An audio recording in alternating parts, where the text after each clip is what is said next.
October 19th, 2025.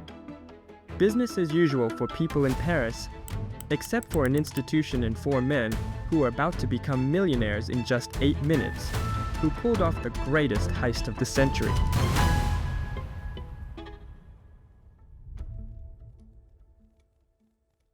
Opened in 1793, the Louvre is one of the oldest museums in the world.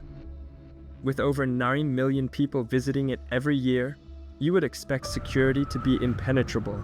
And yes, on paper, it was a fortress. It had thousands of security guards, security cameras, anti-intrusion sensors, and bulletproof display glasses. But the devil lies in the detail. Those security guards? They aren't soldiers trained for combat, but rather guards trained for crowds. Their strongest weapon? A phone call to the police station 800 meters away. And the cameras? They didn't display everything at once. They cycled every few seconds, creating a digital blind spot, just long enough for someone patient.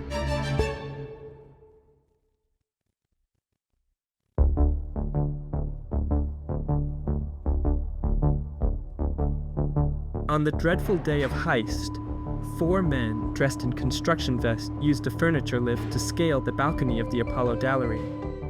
They used disc cutters to slice through the glass and entered the gallery. It was a smash and grab.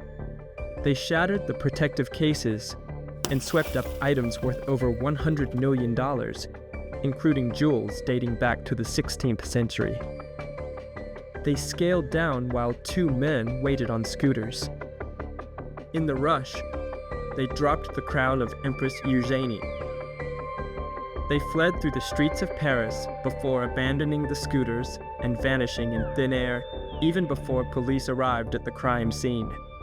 The execution was so precise, the entire heist was over in just 8 minutes.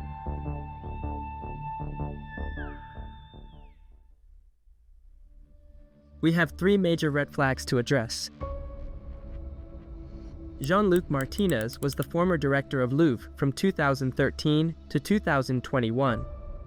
During his tenure, he commissioned a security audit in 2018 with the help of jewelry house Van Cleef & Arpels. That report didn't just find a flaw, it predicted the future. It explicitly warned that the balcony was a critical vulnerability and detailed exactly how robbers could scale it using a furniture lift, the exact modus operandi used 7 years later, but no action was taken.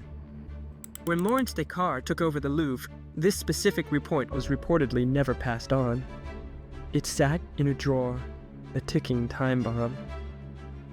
As per the reports, the investigators are now looking for possibility of a leak of this security audit.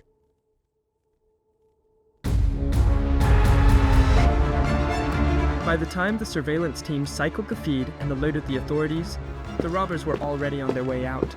In the chaos, police were initially directed to the wrong gallery, a critical delay that bought the thieves their freedom. Was this a lapse in protocol? Regent Diamond was valued at over $60 million. It sat in that same gallery, exposed and vulnerable. Yet, the robbers never touched it. If the motive was money, why leave the most valuable item in the room? Was it because the diamond is too famous to sell? Perhaps the heist was a targeted acquisition for a shadow client, someone who wanted the beauty for their private collection.